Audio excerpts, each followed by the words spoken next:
En esta tercera parte vamos a explicar todo lo referente a la dinámica obligacional.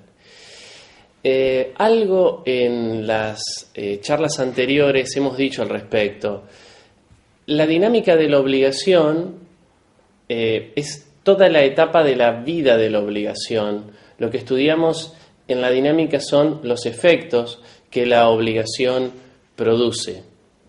Analizamos la obligación desde una perspectiva diacrónica, esto es, estudiamos a la obligación a lo largo del tiempo y analizamos cuáles son las diferentes etapas por las que transcurre la vida de la obligación. Hay un primer periodo, un primer momento en el cual la obligación debe cumplirse. Esta etapa dentro de la dinámica obligacional la denominamos etapa del cumplimiento. Y allí el Código Civil proporciona un régimen legal para regular este tema, que es todo el régimen relativo al pago de las obligaciones.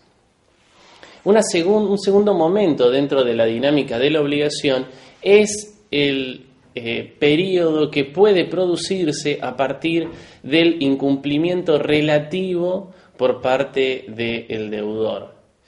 Dentro de esta zona estudiamos los medios que el ordenamiento jurídico brinda al acreedor para obtener la ejecución de la obligación. Son los medios que permiten la ejecución forzada de la obligación.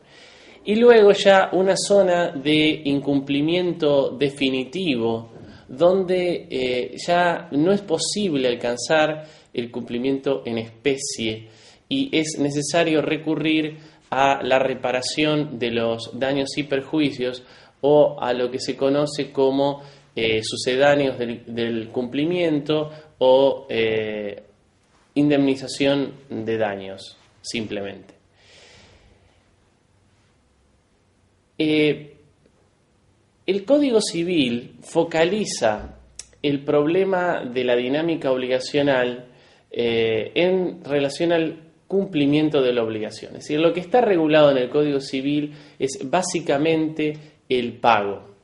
Y yo en esto quiero que pongan especial atención, pues en los códigos decimonónicos, y esto se traslada luego a los planes de estudio y a los programas de las materias, no se le suele dar la importancia que luego en la práctica tiene al problema del incumplimiento. El problema del incumplimiento se trabaja a partir de las ideas del cumplimiento, esto es, a partir de las ideas del pago. Pero no existe en el Código Civil un tratamiento sistemático del problema del incumplimiento, lo que nosotros denominamos la teoría del incumplimiento. Es una construcción que ha elaborado la doctrina a partir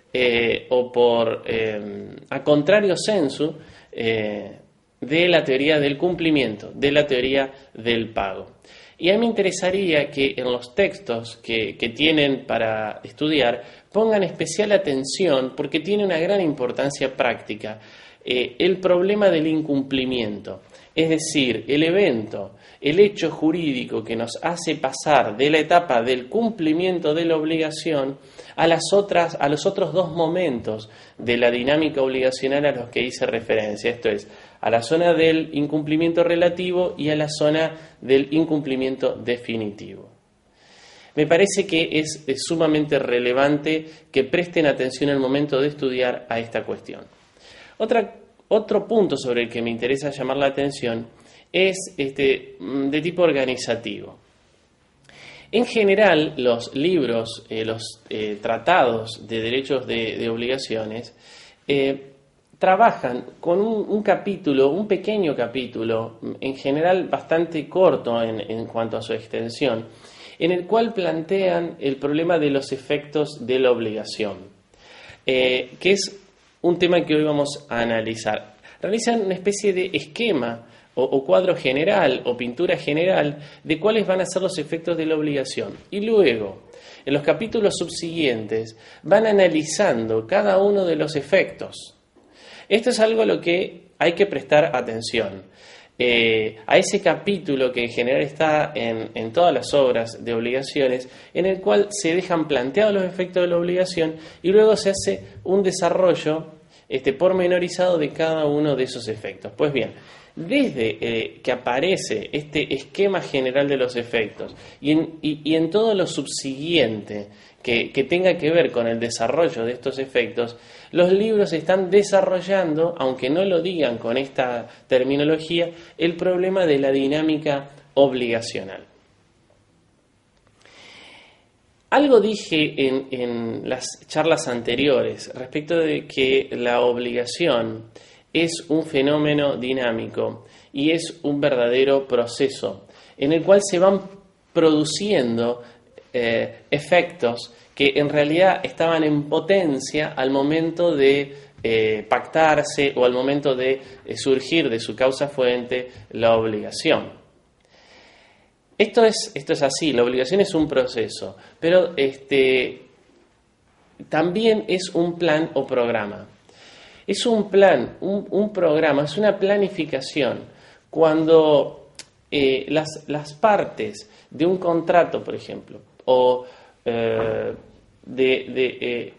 que están involucradas en un cuasicontrato o lo que fuere, establecen cuál es el programa de conductas, cómo van a ser las obligaciones, cómo van a tener que desarrollar sus conductas en el tiempo.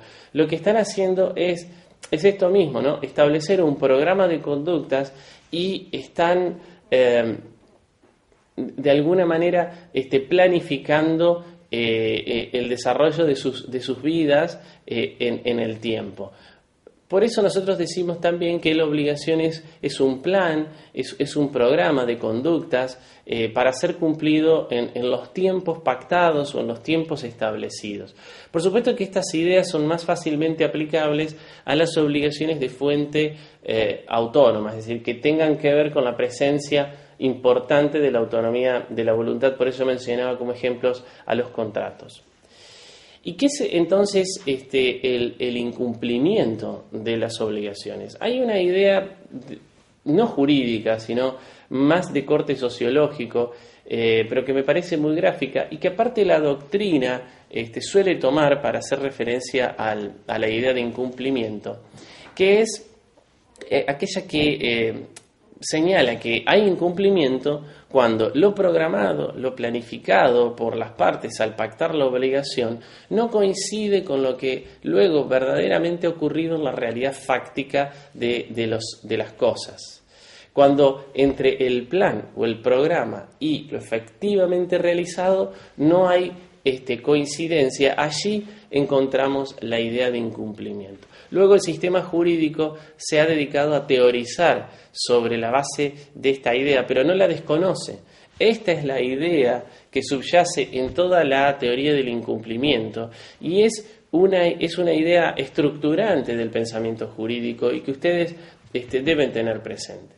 La obligación tiene un plan de conductas, un programa de conductas que debe desarrollarse durante la etapa del cumplimiento y luego, en un punto, nosotros advertimos con claridad la falta de coincidencia ya patente entre lo programado, lo planificado y lo efectivamente realizado. Ahí surge el incumplimiento como idea que luego las teorías jurídicas van a dedicarse a precisar. Y nos permite esto ingresar a las etapas subsiguientes, la del incumplimiento relativo y la del incumplimiento definitivo eventualmente. Me interesaba dejar sentados estas primeras ideas porque me parecen importantes a los fines de introducirnos a la cuestión de la dinámica obligacional. ¿Qué son los efectos de la obligación? La doctrina coincide en sostener que los efectos son las consecuencias, es decir, aquello que deriva de la obligación. Pero allí termina el acuerdo, porque luego se produce un debate bastante interesante acerca de ¿Cuáles son esas consecuencias o en qué consisten? Para algunos, las consecuencias de la obligación son hechos jurídicos vinculados a la existencia de la obligación. El Código Civil argentino se inclina definitivamente por otra posición a partir del artículo 505. Esto es la idea de que los efectos de las obligaciones son derechos, son los medios que el ordenamiento jurídico proporciona al acreedor para permitirle el obtener la satisfacción de sus necesidades. Esto es, para obtener aquello que va a satisfacer la necesidad. No quiero decir para obtener el cumplimiento, porque el cumplimiento existe solo cuando el pago es realizado voluntariamente. Pero esta es la idea. Son efectos de las obligaciones el conjunto de derechos, de medios, de mecanismos que el ordenamiento jurídico pone a disposición del acreedor para permitirle obtener la satisfacción de sus intereses, de sus necesidades. Esta es la idea central. Y es importante diferenciar, y lo hacen todas las obras y lo piden todos los programas a esto, cuáles son los efectos del contrato y los efectos de la obligación. Los efectos de la obligación son estos que acabo de señalar. Lo que la obligación produce son ese conjunto de mecanismos dados a los acreedores. Y vamos a ver luego también a los deudores, pero en la formulación clásica es el conjunto de medios dados al acreedor para obtener la satisfacción. Y los efectos del contrato, por otro lado, son las obligaciones que el contrato produce. Este es más o menos el consenso contemporáneo en torno a este tema. Efectos del contrato, las consecuencias que el contrato produce son las obligaciones. Y luego las obligaciones tienen sus propios efectos. Los efectos de la obligación son ese conjunto de mecanismos que el ordenamiento pone a disposición del acreedor. Los efectos de la obligación se producen entre las partes de la relación jurídica-obligacional. Si ustedes recuerdan lo que dijimos en la charla sobre la estructura de la obligación. La obligación tiene dos sujetos, un sujeto activo y uno pasivo, un acreedor y un deudor, y es entre esos sujetos, entre esas partes, para quienes surgen los efectos de la obligación. Las partes en la obligación son el deudor y el acreedor. Y la regla, además de esta, la otra regla jurídica es que los efectos no se producen frente a los terceros. Los terceros son ajenos a la relación jurídico-obligacional y ni se benefician ni se perjudican a través de la obligación. El Código Civil argentino sienta estas ideas en algunas de sus normas, como el artículo 503 o el artículo 1195. Solo excepcionalmente la obligación puede producir efectos hacia terceros. Son los casos en los cuales los terceros pueden invocar, se conocen como los supuestos de invocabilidad de la obligación,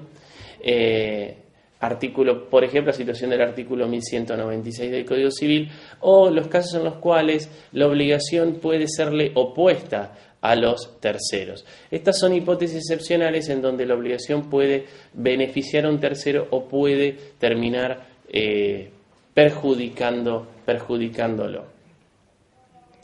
Pero no produce los efectos, estos efectos no se producen en relación a los terceros, conocidos como penitus extraneae. No obstante lo cual, el código no lo establece así, pero la dogmática y la jurisprudencia sí. La obligación tiene alguna gama de efectos en relación a algunos tipos de terceros. La distinción que se suele hacer es entre terceros interesados y terceros no interesados. Los terceros interesados son aquellos que tienen alguna vinculación previa o con las personas, con las partes que integran la obligación o con las cosas que tienen que ver con el objeto de la obligación. Entonces, respecto de los terceros interesados, la obligación tiene alguna gama de efectos reflejos más débiles, pero los tiene. Y respecto de los terceros no interesados, la obligación en relación a ellos, eso sí, no produce ningún tipo de consecuencia. Bueno, establecida estas ideas, vamos a entrar en el problema central del esquema de los efectos de la obligación, para lo cual yo he elaborado un cuadro que está en la pizarra y que ustedes pueden atender, que lo pueden encontrar en la mayoría de las obras de derecho de obligaciones, y que obedece a la teoría que está consensuada dentro del derecho de obligaciones, y que distingue en relación a los efectos del acreedor entre efectos principales y secundarios, y los efectos principales entre efectos normales y anormales, estando dentro de los efectos normales situados el pago y las ejecuciones forzosas o forzadas, y dentro de los efectos anormales solamente la reparación de daños y perjuicios. Vamos a decir algunas breves palabras sobre esta cuestión de los efectos en relación al acreedor. Lo primero que me parece fundamental es dejar en claro que los efectos en relación al acreedor ha sido aquello que el codificador del siglo XIX ha focalizado centralmente. Es decir, la preocupación, como lo dije en las charlas anteriores, la preocupación por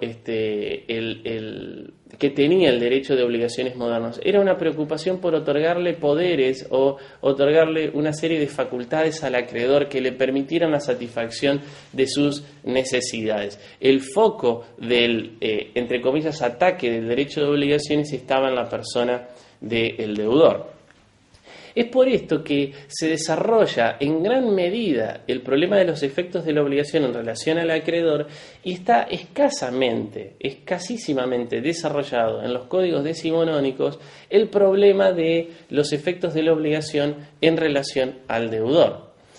Ha sido ha sido el trabajo de la doctrina el que ha ido tratando o procurando construir la idea de efectos de la obligación en relación al deudor, y que ha terminado con un esquema de efectos y de derechos en relación al deudor que ya vamos a analizar luego. Esto se vincula con lo que señalé en la primera de las charlas que tuvimos, en cuanto a que la obligación se ha transformado en un fenómeno bipolar, en el cual existen derechos en cabezas de ambas partes, y no es más un fenómeno unilateral en el cual solo el conjunto de derechos está en cabeza del acreedor y toda la carga de la obligación recae sobre la persona del deudor. Pero volvamos al problema de los efectos en relación al acreedor. ¿A qué se llama efectos principales? Son aquellos que directamente o inmediatamente apuntan, están dirigidos y permiten obtener la satisfacción del interés del acreedor. Luego se distingue entre efectos normales y efectos anormales. Los efectos normales son aquellos que permiten al acreedor lograr la satisfacción de su interés en especie, es decir, en el mismo objeto pactado. Y los efectos anormales son aquellos que permiten obtener la satisfacción del interés, pero por equivalente. Allí el dinero es el que satisface el interés del acreedor, que debió haber sido cubierto originariamente por el objeto de la prestación originariamente pactada, por la cosa o por el servicio, que cuando enfrentamos el efecto anormal, que es la reparación de daños, es sustituido por una suma de dinero. Dentro de los efectos normales, esto es, aquellos que apuntan a la satisfacción en especie, se ubican dos grandes efectos. Uno es el pago. El pago, vulgarmente, la idea de pago está asociada a la idea de entregar la suma de dinero debida, pero el pago, en la teoría jurídica, técnicamente significa el cumplimiento de la obligación. Cualquiera sea el cumplimiento, dar cualquier tipo de cosa, sea una cosa dineraria o no, hacer o no hacer. Cuando coincide el plan prestacional con lo efectivamente realizado, existe cumplimiento. pueden verificar estas ideas en las normas del Código Civil. Entonces, el pago es el primero de los efectos principales normales. Luego, las ejecuciones forzosas o ejecuciones forzadas, a las que yo también he hecho ya referencia antes. Estos sistemas son mecanismos judiciales, es decir, es el aparato del Estado el que ofrece un sistema judicial y una serie de procesos y mecanismos y recursos humanos para permitirle al acreedor obtener la satisfacción de su interés. Se llama ejecución forzada porque ahí opera el enforcement, es decir, el poder del Estado tratando de forzar el cumplimiento que ya no puede ser tal. Cumplimiento propiamente dicho existe cuando hay pago. Las ejecuciones forzadas no son verdaderos cumplimientos de la obligación. Sí se obtiene la satisfacción en especie, pero no se puede decir ya que el cumplimiento, que sean casos de cumplimiento. Porque en el cumplimiento, el mecanismo que permite la obtención del fin es la prestación, es decir, la conducta voluntaria del deudor. En cambio, en la ejecución forzada, el medio que permite la satisfacción en especie es el mecanismo judicial, es decir, es el aparato del Estado que ofrece ese mecanismo judicial que permite lograr la satisfacción en especie. Entonces, esto es fundamental porque marca una divisoria de aguas muy importante en el ámbito de los efectos normales. Los medios son distintos, los medios son diferentes. Y además, un dato sobre el que conviene llamar la atención, y vamos a volver sobre esto, existe la presencia del incumplimiento entre el pago o el cumplimiento a través de la ejecución de la prestación y las ejecuciones forzosas. Existe el incumplimiento del deudor, que es una figura que, lo vamos a explicar luego, aparece oculta dentro de este esquema que es el que tradicionalmente la doctrina ha admitido de clasificación de los efectos. Los efectos anormales, que hoy señalé, son aquellos que permiten obtener la satisfacción, pero por un equivalente, una suma de dinero equivalente a la prestación debida, son aquellos que refieren a la reparación de los daños y perjuicios. La doctrina suele estudiar, y aquí, y esto quiero que presten atención en los libros, la doctrina suele estudiar aquí la teoría general del derecho de daños. Pero en realidad es una consecuencia no querida. Es como que la doctrina no ha encontrado otra forma de diseñar un orden de modo que en los efectos anormales no se tenga que tratar toda la teoría general del deber de reparar. Sobre esto también voy a volver. Los efectos auxiliares o secundarios de la obligación son aquellos que indirectamente permiten la satisfacción del interés del acreedor. Dentro de estos efectos encontramos algunas acciones. La que me interesa más destacar es la acción directa, es decir, la que se tiene contra una persona con la cual no hay una relación directa.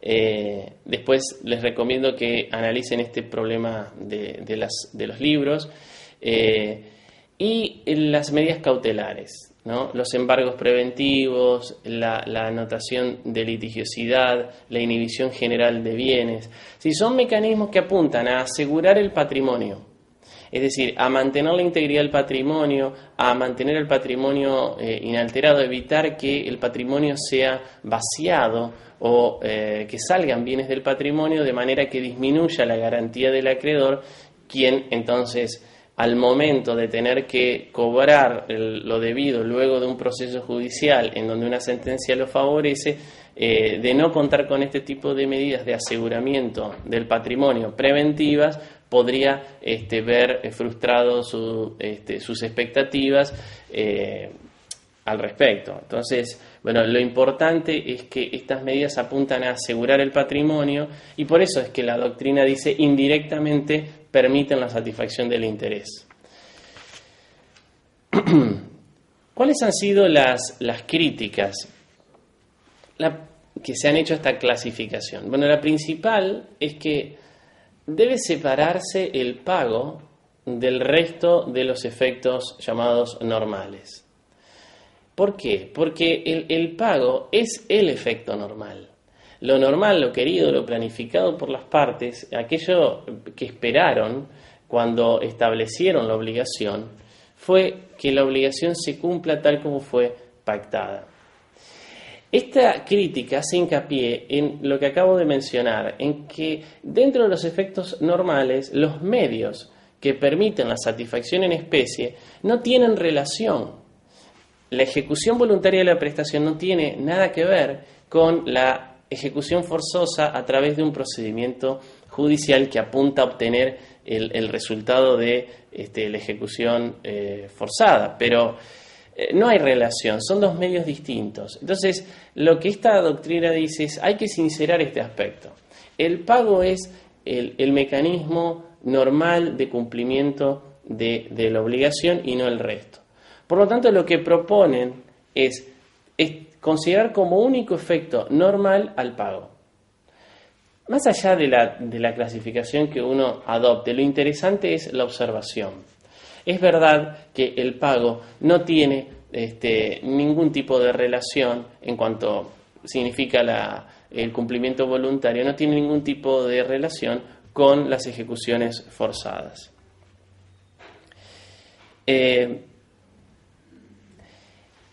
Otra crítica que me parece importante es que en esta clasificación tradicional, el incumplimiento y la mora desaparecen y, en definitiva, la mora termina siendo tratada en materia de responsabilidad por daños, como ustedes lo van a poder ver en algunos de los libros sobre los cuales van a estudiar. La mora desaparece y, en realidad, para poder acceder a un procedimiento de ejecución forzosa de la obligación es necesario que el deudor esté en mora. Lo que se llama la constitución en mora del deudor, ¿no? El retraso jurídicamente relevante, que es la idea de mora, es indispensable, es un presupuesto de la ejecución forzosa. Y aparece soslayado, desaparece en la clasificación. Y conspira contra la idea de construir una teoría del incumplimiento, que es una cuestión, me parece a mí, fundamental, y yo voy a dejarles un texto en el cuadernillo escrito, un texto específico sobre esta cuestión. Es fundamental porque prácticamente cuando uno trabaja dentro del campo jurídico, las consultas, los problemas que se plantean no son problemas de cumplimiento, sino problemas de incumplimiento. Entonces, es un poco poner en el tapete el problema y no tanto los temas. Además, se critica esta clasificación que esto lleva a tratar a la reparación de daños y perjuicios dos veces. Cuando se analizan los efectos de la obligación, y luego, o cuando se desarrollan los efectos, como dije hoy, los libros traen un capítulo en general sobre efectos, un esquema, y luego lo desarrollan en los capítulos subsiguientes, tratar ahí, ¿no?, en los efectos anormales a la reparación de daños y perjuicios, y luego tener que volver a desarrollar esa cuestión cuando se analiza el sistema de responsabilidad por daños y perjuicios. Este tratamiento conspira contra la tendencia que ustedes estudian en las primeras unidades y que todos los libros reflejan, contra la tendencia de unificar el sistema de responsabilidad civil, contra la tendencia de no seguir manteniendo la idea de una responsabilidad contractual por un lado y una responsabilidad extracontractual por el otro. Conspira contra la idea del tratamiento unitario. Por eso es que los autores que critican la clasificación tradicional, luego de decir que el único efecto normal es el pago, lo que señalan es que los efectos anormales son las ejecuciones forzosas por el deudor y por un tercero a costa del deudor, pero no la indemnización de daños y perjuicios. La reparación de daños y perjuicios está fuera, dicen estos autores, del esquema de los efectos de la obligación. Está fuera porque media entre, para que ella surja, media entre las ejecuciones forzosas, es decir, los efectos anteriores y la reparación de daños y perjuicios, la figura del incumplimiento definitivo. Y el incumplimiento definitivo para estos autores marca la extinción del ciclo vital de la obligación, la culminación del ciclo vital de la obligación, y a partir de ese incumplimiento definitivo, un ciclo nuevo, ¿sí? Es el nacimiento de una nueva obligación, que es la obligación de reparar los daños y perjuicios. Por lo tanto, para estos autores es un error mantener a la idea de reparación de daños y perjuicios como un efecto de la primitiva obligación. En realidad es una nueva obligación y los efectos de la primitiva terminan con las ejecuciones forzosas. Esta idea debe quedar sumamente clara. Son dos posturas distintas. Para el esquema clásico de los efectos, para la teoría tradicional, la reparación de daños es un efecto más de la obligación. En cambio, para esta posición crítica, la reparación de daños y perjuicios quedaría fuera de los efectos de la obligación, porque media incumplimiento definitivo que hacen hacer una nueva obligación, que es reparar los daños y perjuicios. ¿Cuáles son los efectos de la obligación en relación al acreedor? Yo decía que en la visión clásica de los códigos, estos efectos prácticamente no aparecen considerados, no aparecen tratados, tan escasamente desarrollados. Al hilo de el avance en cuanto a la naturaleza jurídica de la obligación, o postulando, llegando a postular la idea de que la obligación es un fenómeno bipolar y complejo, se ha desarrollado también todo este esquema de los efectos en relación al deudor. El deudor tiene algunos derechos que son derechos básicos de todos los deudores. El primero es el derecho que tiene a la cooperación por parte del acreedor, a reclamar la cooperación por parte del acreedor para poder cumplir, para poder pagar. Esto es fundamental en algunas obligaciones en las cuales es indispensable la cooperación del acreedor por el tipo de prestación. Por ejemplo, si yo me obligo a depositar granos en un galpón o en un silo, es necesario que el silo o el galpón estén preparados, estén acondicionados para recibir los granos. Entonces, ahí es fundamental en esa hipótesis la cooperación por parte del acreedor, dueño del silo, dueño del galpón en el cual debe ser entregado el cargamento de granos. Otro derecho fundamental es el derecho a pagar. El derecho a pagar implica el derecho a poder pagar voluntariamente a través de las prestaciones, de la ejecución de las prestaciones, pero también el derecho a pagar compulsivamente. Esto se logra a través del pago por consignación. Quiero que presten atención. Se suele estudiar este tema del pago por consignación en materia de extinción de la obligación, luego del pago. Dentro de los medios extintivos se estudia el pago por consignación como un sucedáneo al pago, pero el pago por consignación es un derecho del deudor y por lo tanto hay una parte de la doctrina, esta doctrina crítica de la que vengo hablando, que postula que el pago por consignación debe ser estudiado a renglón seguido del esquema general de los efectos del deudor y no entre los medios de extinción de la obligación. Finalmente tiene derecho a desobligarse. El derecho a desobligarse se desdobla en dos facultades. El derecho a que le otorgue el acreedor un recibo. El recibo es fundamental porque es el medio de prueba por excelencia del pago. El derecho a que le otorguen un recibo cuando paga y la posibilidad de repeler, de rechazar todas las acciones por cumplimiento una vez que ya ha pagado. Estas dos posibilidades, estas dos potencialidades que tiene el deudor, son fundamentales. Este es un poco el esquema de los efectos de la obligación en relación al deudor, que me parece importantísimo que lo tengan en cuenta. Dedicamos esta charla a estos esquemas generales de los efectos y a esta introducción a la dinámica obligacional porque nos parece que tiene una función ordenatoria del estudio muy importante. Es indispensable tener en claro estos esquemas generales para poder abordar todo lo referente a la dinámica, todo lo que tenga que ver con el pago, para prestar atención y construir intelectualmente una teoría del incumplimiento, para analizar los otros medios de extinción de las obligaciones, los mecanismos de ejecución forzosa, el problema de la mora. Es decir, todos estos institutos se ordenan en relación a estos grandes esquemas y nos parece fundamental que los tengan a la vista.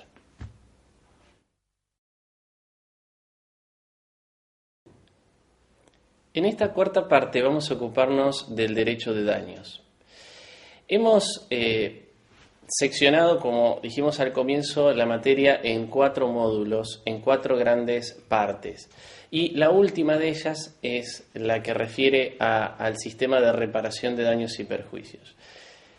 Hemos decidido dejar este cuarto módulo para el derecho de daños, pues ha ido cobrando paulatinamente autonomía. Esta autonomía no significa que deba necesariamente enseñarse y explicarse en una materia diferente del derecho de obligaciones, pues sigue teniendo una relación de filiación, de pertenencia muy importante con el derecho obligacional. No obstante lo cual, ha ido cobrando cada vez mayor interés y cada vez mayor desarrollo. El sistema de daños, de responsabilidad civil, no es otra cosa que un sistema normativo, un conjunto regulatorio que se ocupa de describir la obligación de reparar los daños y perjuicios que sufren los sujetos en el ámbito social. La obligación de resarcir es el núcleo del derecho de daños. Para que esta obligación de resarcir aparezca, para que surja, es necesario que se dé un presupuesto de hecho complejo. Esto es, para que surja el deber de reparar, tiene que estar presente un presupuesto de hecho complejo que está integrado por una gran cantidad de elementos: la acción, la antijuridicidad, un factor de atribución, el daño, la relación causal. Dados todos estos elementos, surge la obligación de reparar los daños y perjuicios. En realidad, en el derecho positivo argentino no existe un sistema de tipicidad del ilícito y por lo tanto este deber de resarcir surge toda vez que se produzca un daño en los bienes o en las personas que signifique una transgresión del deber genérico de no dañar al otro. Es decir, el sistema general de responsabilidad se posiciona sobre la idea de que no hay que dañar a los otros, que a su vez se incardina con el principio de autorresponsabilidad que surge de la idea de libertad, que es uno de los pilares, como explicamos en las charlas anteriores, del derecho privado patrimonial. En otras palabras, como los sujetos actúan libremente, deben asumir las consecuencias de sus actos y entre esas consecuencias pueden estar, si eventualmente ocurren, los daños que causan. Vamos a ocuparnos de los presupuestos del derecho de daños, de cada uno de ellos, vamos a describirlos y vamos a analizar la evolución que se ha ido dando en cada uno de ellos. Estos presupuestos conforman la teoría general del derecho de daños, ¿no? Es decir, que el núcleo de esta charla es esa teoría general del deber de reparar los daños y perjuicios y, por supuesto, existe una parte especial. que, como señala la dogmática, cada vez es más importante. Este es un dato fundamental. Cada vez le cuesta más, ¿no? Es más difícil a la teoría general del deber de reparar, a esta parte general del derecho de daños, mantener cohesionados todos los casos de responsabilidad civil, la responsabilidad por los daños nucleares, por accidentes aeronáuticos, por daños a los consumidores, por accidentes de tránsito, por daños en las relaciones laborales. Estos casos especiales cada vez van reclamando mayor autonomía y cada vez se hace más difícil al sistema general seguir siendo esa parte general, ese cemento que mantiene unido al resto del sistema. Este es un dato importantísimo y hay que tomar nota de esto, ¿no? Por eso, hoy más que nunca, cuando uno estudia este conjunto de presupuestos generales del deber de reparar, esta teoría general del derecho de daños que vamos a ver en esta charla, hoy más que nunca tiene que tener a la vista que luego estos elementos alcanzan un altísimo nivel de especificidad y alcanzan incluso hay apartamientos de estas ideas generales en los subsistemas que regulan los casos especiales. Algunos de los casos especiales del derecho de daños aparecen regulados en leyes particulares. El daño al medio ambiente tiene un marco normativo propio, los daños a los consumidores tienen un marco normativo propio, los daños de los productos de los accidentes aeronáuticos tienen un marco normativo propio, lo mismo ocurre con los daños nucleares. Algo de esto también acontece, siempre pasó en materia de relaciones laborales. Hay leyes especiales, normas específicas que los regulan y que especifican en una gran medida, cada vez mayor, estas ideas generales de las que vamos a hablar hoy y, cuando no, se apartan de las mismas. Y entonces se produce un feedback muy interesante entre la parte general y la parte especial. La parte especial del derecho de daños de alguna manera pertenece a los comparte estos presupuestos generales, este sistema general del que vamos a hablar hoy, pero al mismo tiempo le propone modificaciones que impactan en el núcleo de las ideas del sistema general. Esto es muy importante también que lo tengan a la vista. Por ejemplo, la idea del riesgo creado. La idea del riesgo creado, que es uno de los factores de atribución del cual me voy a ocupar más adelante, ha cambiado tremendamente a partir de la regulación que el riesgo creado o de las aplicaciones que de la teoría del riesgo creado se hacen en la parte especial del derecho de daños.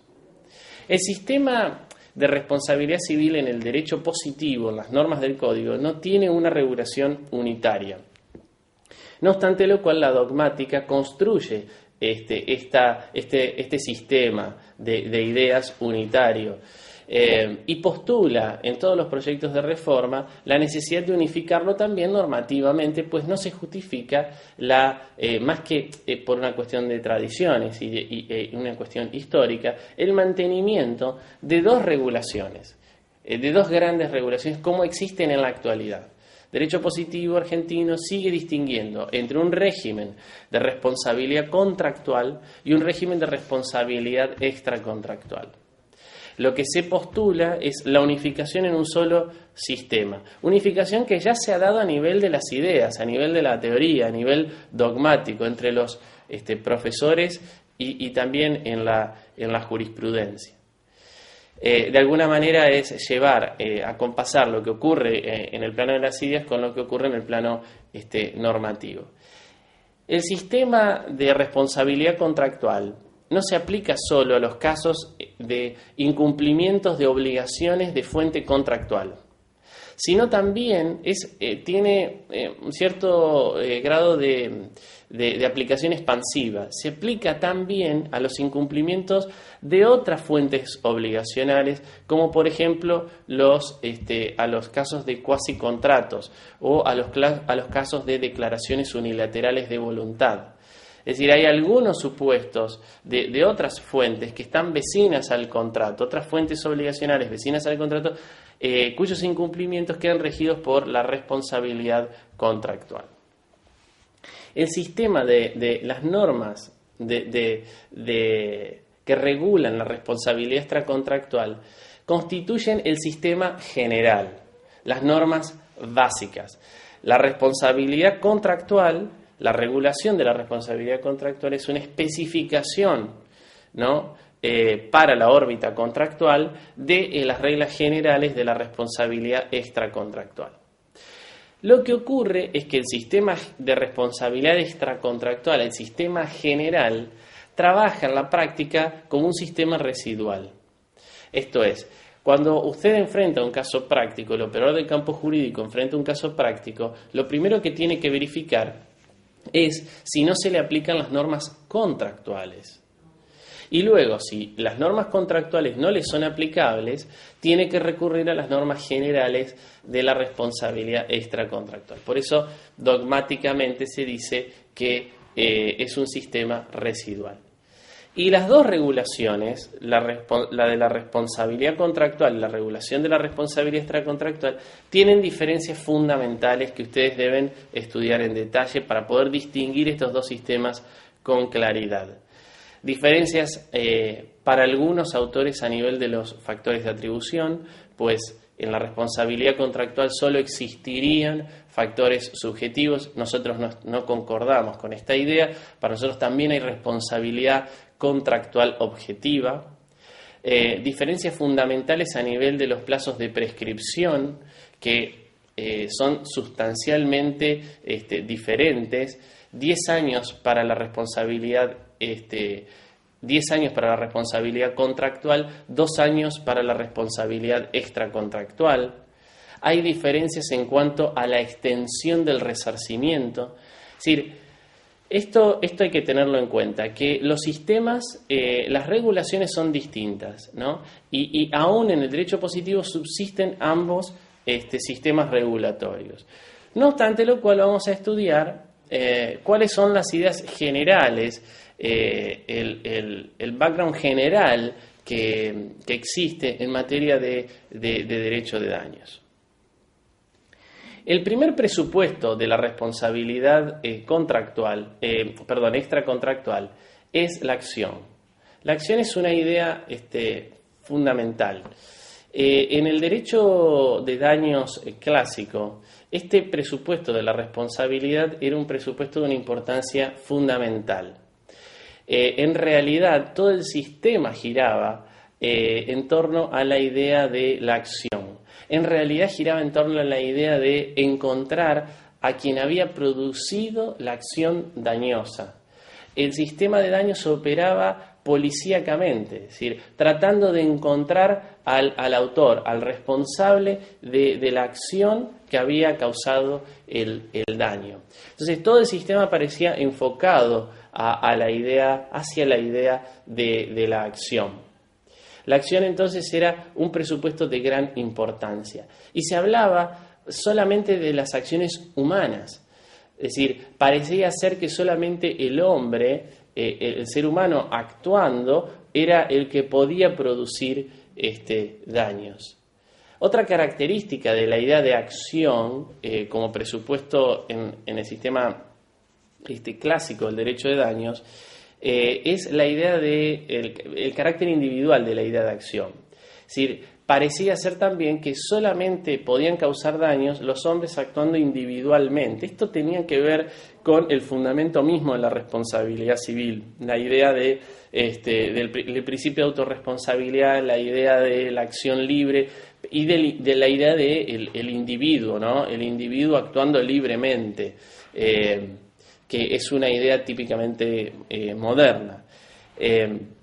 Por eso hay un eslogan, una frase que refleja muy bien cuál era la idea de este sistema clásico de responsabilidad civil.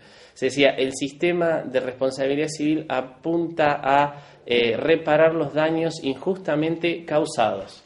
Lo importante eran los daños que eran causados injustamente y reparar esos daños. Esta visión del sistema de daños mira a la obligación de reparar como una deuda, como pura deuda. Es el equivalente de lo que expliqué hoy que ocurría en materia de naturaleza jurídica de la obligación en general, ¿no? Esas concepciones más primitivas acerca de la naturaleza de la obligación de las que hablé en la primera charla, en las cuales se sostenía que la obligación era puro débito y entonces el derecho debía ocuparse de darle al acreedor los mecanismos para conseguir que esa deuda sea pagada, que esa deuda sea cumplida. Bueno, un equivalente a esto, algo similar, análogo, ocurría en materia de la obligación de reparar los daños y perjuicios. Lo que el sistema estaba construido sobre la figura del deudor, ¿no? El deudor de la obligación de reparar.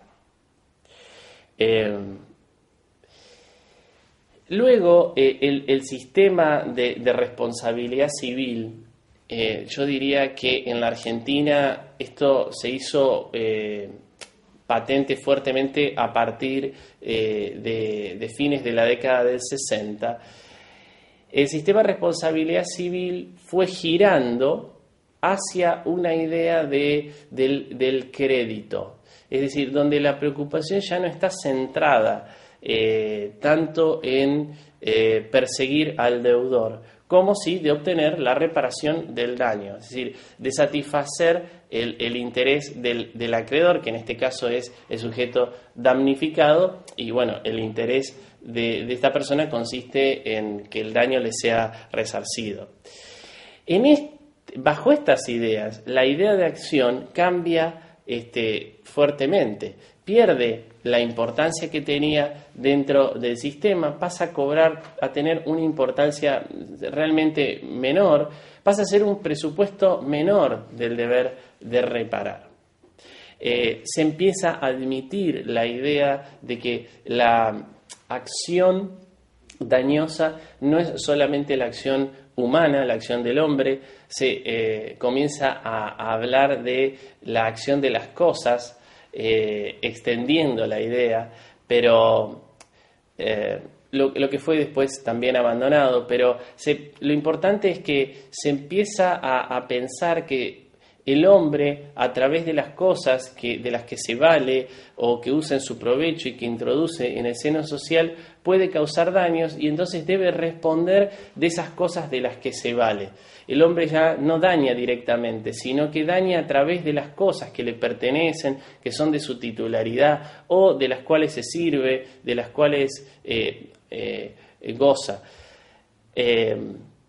Esto tiene que ver directamente con un proceso con los cambios tecnológicos, esto es, con el avance tecnológico que fue permitiendo al hombre obtener instrumentos, cosas, objetos materiales de los cuales se sirve para poder desarrollar las distintas actividades que realiza. Y bueno, y entonces esta idea de que debe responder también por esas cosas de las cuales se sirve y que le ha aportado el desarrollo tecnológico.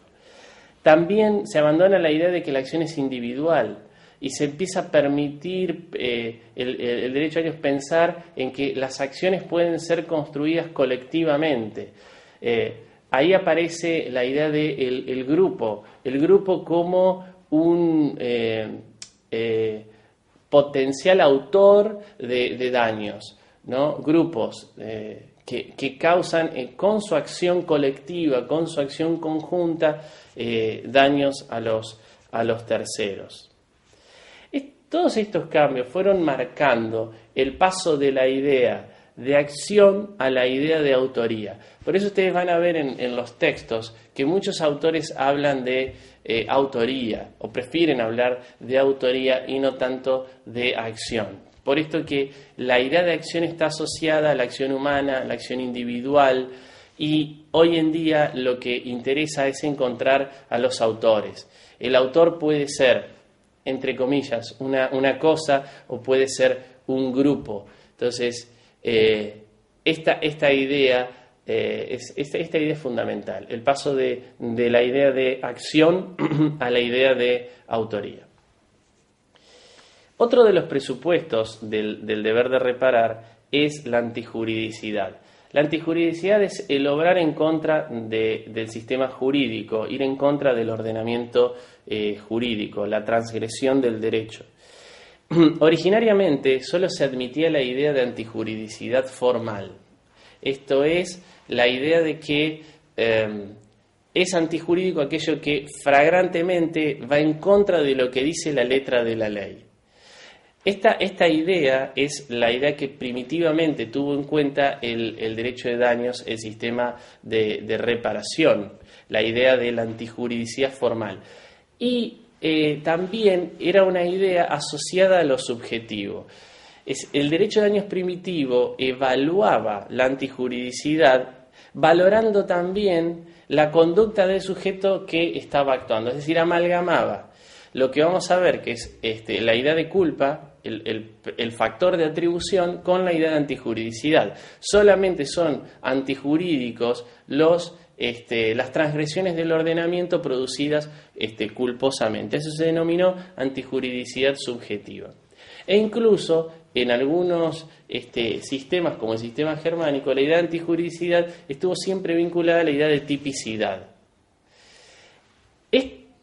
Este presupuesto, todas estas ideas fueron también cambiando al hilo que se pasó de este sistema del derecho de daños o de que es un sistema teórico, ¿no?, del derecho de daños como deuda al derecho de daños como un crédito a la reparación. Y así cambió también el presupuesto antijuridicidad. Hoy se mantiene con toda claridad la idea de que la antijuridicidad es un presupuesto diferente de los factores de atribución, es decir, de la culpabilidad. Por eso se habla de que la antijuridicidad es un presupuesto objetivo. La antijuridicidad está liberada de la idea de culpabilidad, de la idea de negligencia, ¿no? El obrar antijurídico es transgredir el ordenamiento, pero sin necesidad de que la actuación sea culposa. Esto es fundamental. También se comienza a admitir la idea de que lo antijurídico no es solamente lo que implica una transgresión directa de la letra de la ley. También se puede obrar antijurídicamente cuando se contradice la materia legal, aunque no la forma de la ley. A esto se denomina antijuridicidad material, que consiste en ir en contra de los fines de la ley, aunque no en contra de la letra misma. Es básicamente la idea del abuso de derecho, ¿no? El abuso de derecho, abusarse de los derechos, es una actuación materialmente antijurídica, aunque no formalmente antijurídica, porque usted no transgrede ninguna norma cuando se abusa de un derecho, sino que va en contra de los fines con los cuales o por los cuales la ley le otorgó ese derecho. Se abandona también la idea definitivamente la idea de tipicidad, y en este sistema se busca un fundamento general, ¿no?, como es el deber genérico de no dañar para justificar la atipicidad de los hechos ilícitos. El daño es otro de los presupuestos del deber de reparar que en el sistema clásico, en el sistema que veía a la responsabilidad como pura deuda, era un presupuesto menor. Era la consecuencia de la conducta antijurídica y era un presupuesto menor, de importancia mínima frente al resto. El daño es el perjuicio que se sufre y la idea primitiva era que ese perjuicio se producía fundamentalmente en el patrimonio del sujeto, en el patrimonio del sujeto, en el conjunto de los bienes de los cuales él era titular. A medida que el sistema de responsabilidad va cambiando de fisonomía y comienza a verse como un crédito a la reparación, este presupuesto va cobrando importancia, hasta llegar a la actualidad, en la cual tiene un rol fundamental. No existe deber de reparar si no hay daño. A tal punto, la doctrina ha revalorizado la idea del daño que algunos autores lo colocan como el primero de los presupuestos. Y en la práctica del funcionamiento de este sistema de responsabilidad, uno verifica que el daño es lo primero que hay que analizar. Si está presente el daño, es lo primero que uno debe tratar de ver. Por eso se ha pasado de la idea del daño injustamente causado a sostener que el sistema de responsabilidad civil apunta a reparar los daños injustamente sufridos.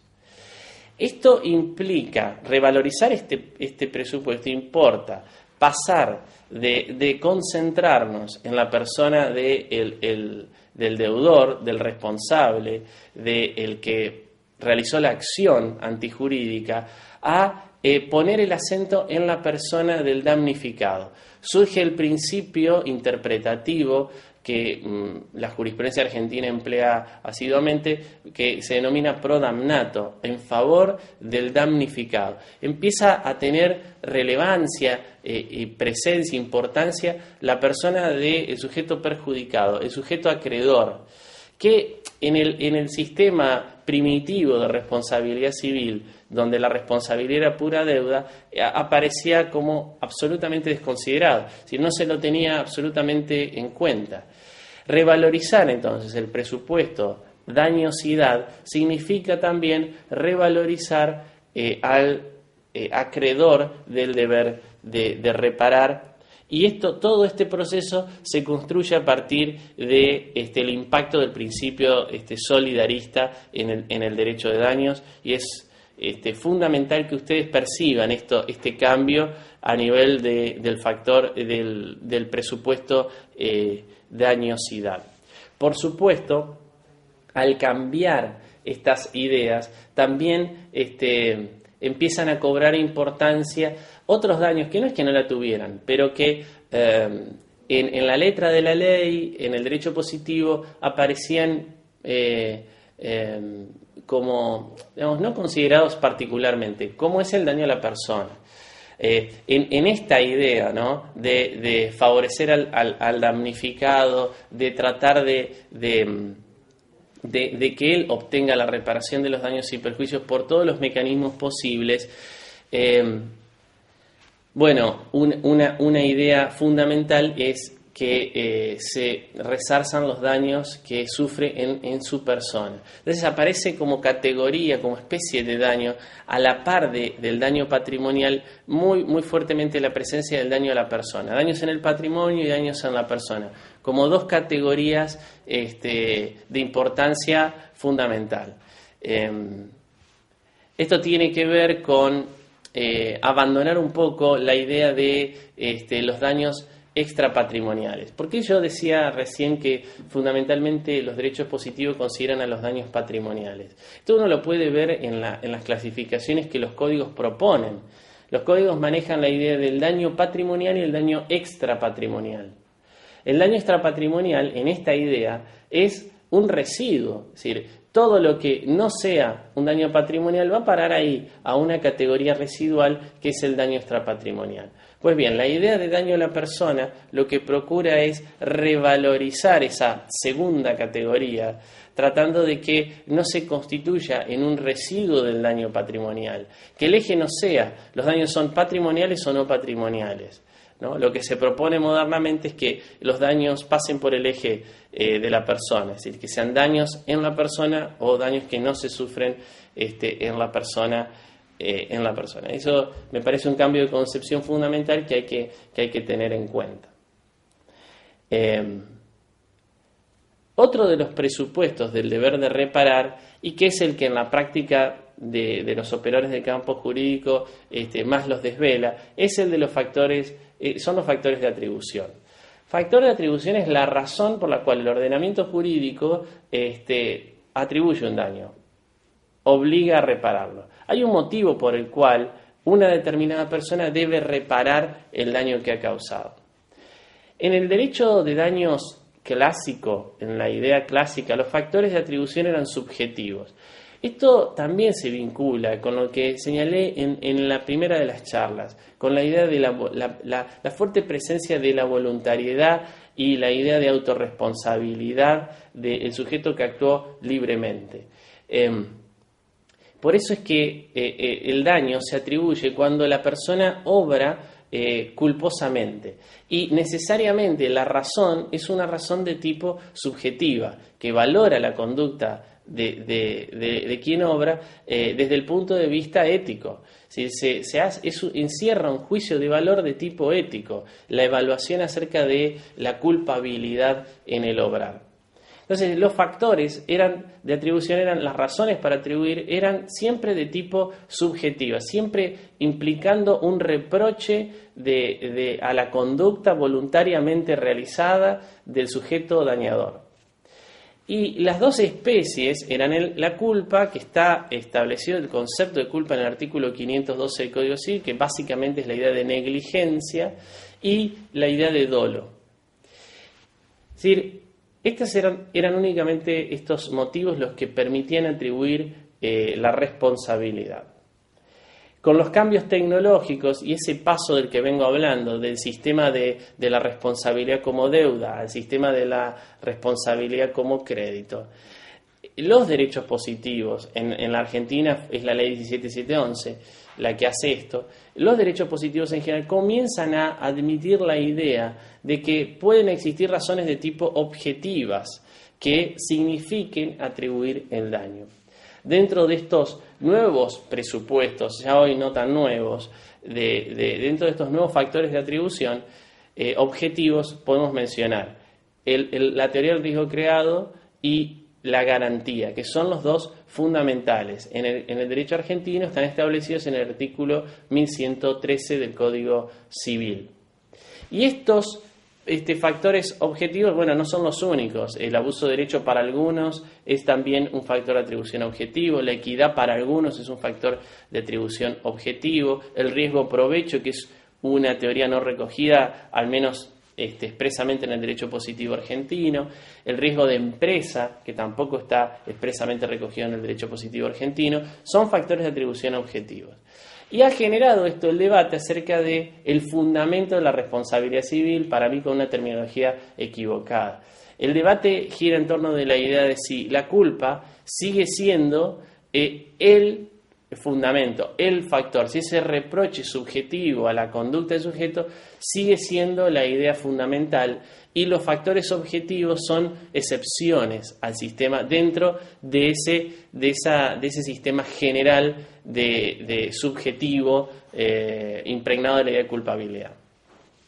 Nosotros creemos que el fundamento no tiene por qué mantenerse en la idea subjetiva de la culpabilidad y puede perfectamente sostenerse que el fundamento es plural. Tanto los factores objetivos como los subjetivos permiten, por distintas razones, cada una de ellas entendible, atribuir el deber de reparar.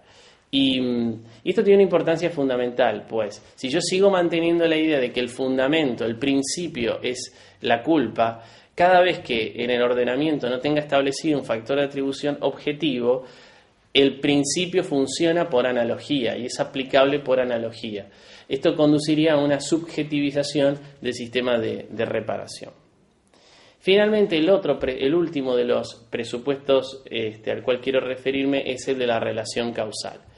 En el sistema de la responsabilidad como deuda, la relación causal ocupaba un rol fundamental porque permite establecer la relación entre el hecho dañoso, entre la acción humana, en la idea clásica, entre la acción humana y la consecuencia dañosa.